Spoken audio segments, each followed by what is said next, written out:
Bonjour enfants de Dieu, j'espère que vous allez bien dans le nom puissant et précieux de Jésus-Christ.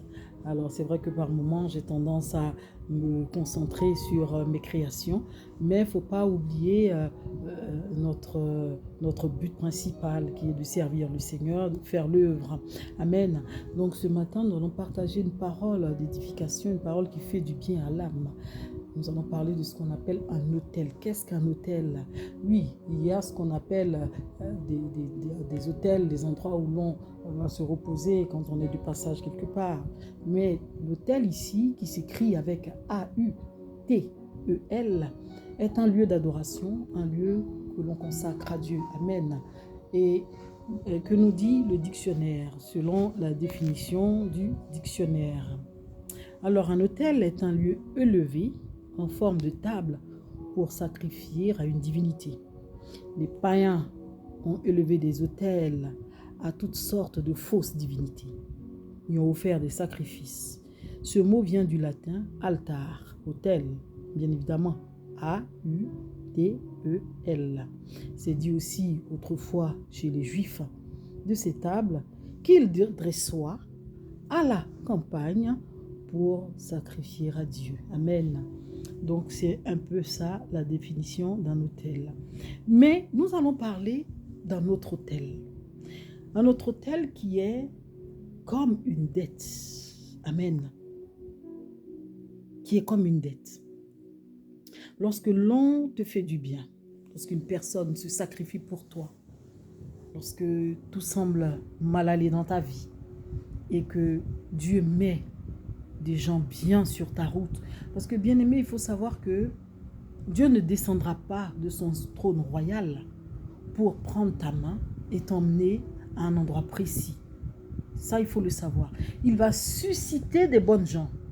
Il va susciter des personnes qu'il mandate, ses enfants, ses fils, ses filles, pour t'aider, pour t'élever, pour t'emmener sur d'autres horizons, d'autres univers.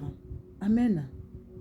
Mais si tu n'as pas la conscience ou l'entendement de savoir que à un moment donné de ta vie, tu as rencontré des situations très difficiles et qu'il y a eu de bonnes personnes, des anges qui viennent sous forme humaine pour te tirer d'affaire, pour te sortir de l'eau.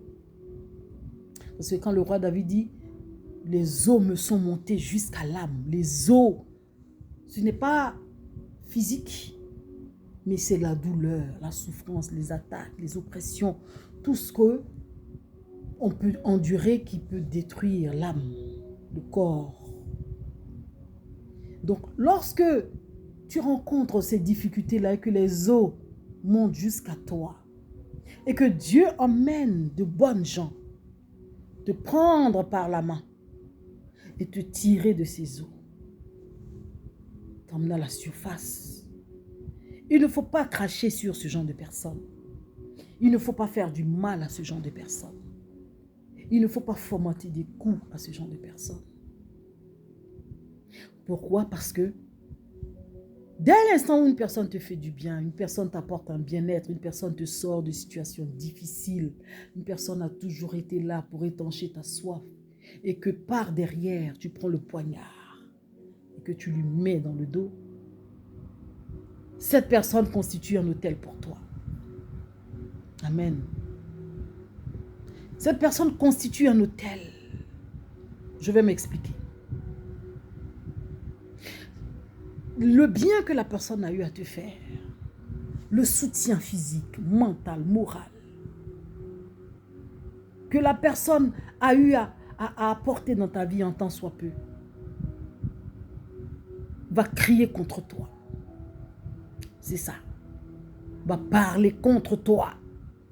Donc toutes les fois où tu vas te lever, faire du mal à cette personne, mal parler, juger, le bien que la personne a eu à te faire, qu'elle t'ait nourri, qu'elle t'ait apporté un bien-être, peu importe, ça va parler contre toi.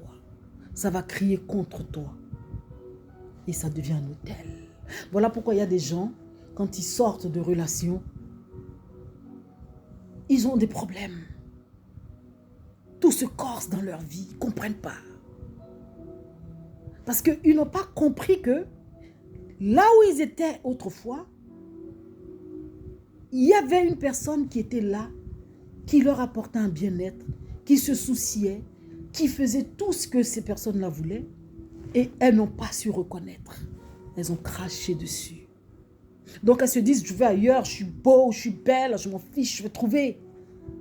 Mais la personne que tu as heurtée par le passé, toutes les fois où elle va gémir, elle va soupirer. Ça crie contre toi, enfant de Dieu. Ça parle contre toi. Ce n'est pas que l'on fait de la sorcellerie, non. La Bible te dit que Dieu est le juste juge. Pourquoi Dieu a instauré le pardon? C'est bien parce que l'on va heurter autrui que Dieu a instauré le pardon. Les mots ne sont pas écrits vainement. Hein? Rien n'est fait au hasard. Donc s'il y a pardon, c'est qu'il doit avoir blessure. Donc dès l'instant où il y a blessure, il y a pardon. Mais s'il y a blessure, qu'il n'y a pas pardon, l'autel se dresse contre toi. Il y a des gens, ils font du mal, ils s'en fichent, complotent, ils veulent faire du mal, tuer, égorger, tout. Pourtant, hier, ils ont eu recours à toi. Hier, tu leur as fait du bien. Hier, ils ne pouvaient même pas s'acheter une bouteille d'eau. Tu as été là. Et aujourd'hui, tout semble aller, ils te poignardent. Ou tu es dans une relation où vous promettez monde et merveille, amour, tout va bien. Il voit une autre, paf, il te plaque, il part. Il se dit, il n'a rien à foutre. Pourtant, hier, il te faisait des promesses. Penses-tu que là où tu iras, après avoir heurté, blessé une personne qui était là pour toi, qui s'est saignée pour toi, tu seras heureux ou heureuse? Il ne faut pas se gourer.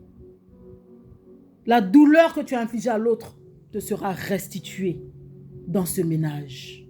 Tu ne connaîtras pas de paix, pas de joie, pas de bonheur, parce que tu as fait saigner le cœur de quelqu'un. Donc là où on fait saigner le cœur d'une personne, il faut demander pardon. Dans la sincérité, parce que Dieu voit les cœurs. Il faut demander pardon. Là où tu as fait du mal, là où tu as comploté, là où tu as eu envie de tuer pour t'enrichir, demande pardon. Sinon, rien n'ira dans ta vie. Parce que l'autel est là, ça parle contre toi. Et il y a des gens, quand ils font du mal aux gens, au lieu de demander pardon, ils se guindent. Pourquoi je vais demander? Pourquoi? Ils vont même chercher des fétiches pour venir éliminer des gens. Tu ne fais que t'enfoncer davantage. Parce que Dieu voit. Il est le juste juge. Il tranche selon la justice, enfant de Dieu. Donc si tu veux réussir dans ta vie, dans ton ménage, dans tout ce que tu entreprends, apprends à demander pardon quand tu blesses autrui. Et sincèrement, si tu demandes pardon sincèrement, que la personne dit non, je ne lâche pas, tu auras fait ta part. Quel que soit ses soupirs, tout ce qu'elle va dire, ça n'agira plus sur ta vie parce que tu as fait ta part. Mais si tu prends des nerfs de je ne sais quoi à rester campé sur ta position, tu vas demeurer dans le chagrin. Parce que toutes les fois où le cœur de cette personne va saigner, toutes les fois où cette personne va dire, si je lui ai fait du bien, Seigneur, venge-moi. Ça va parler comme toi. Si cette personne, je lui ai donné mon argent, elle a eu à me faire ça, venge-moi, ça va parler comme toi. Ça va, comme on dit de manière terre à terre, là, ça va t'attraper. C'est pas maraboutage, c'est pas fétiche, c'est pas sorcier, c'est la justice divine. Tout simplement. C'est la justice divine qui parle. Parce que Dieu te dit, à lui la vengeance et la rétribution. Donc quand on te fait du mal et que tu ne cherches pas à te venger, tu n'as pas recours aux pratiques occultes pour chercher à te venger, et que tu te mets devant ton Dieu, tu fléchis genoux, à prier, à implorer sa vengeance, mais dors tranquille. Tu seras chez toi et tu vas entendre tes ennemis se tirer dessus. Tu vas les entendre se bouffer, enfant de Dieu. Donc si tu veux réussir ta vie, évite de bâtir des hôtels de ce genre. Évite de bâtir des hôtels qui vont parler contre toi, qui vont crier contre toi, qui vont t'emmener dans le gouffre. Amen. C'était cette parole que je voulais partager avec vous. Que Dieu vous garde. Portez-vous bien. Shalom.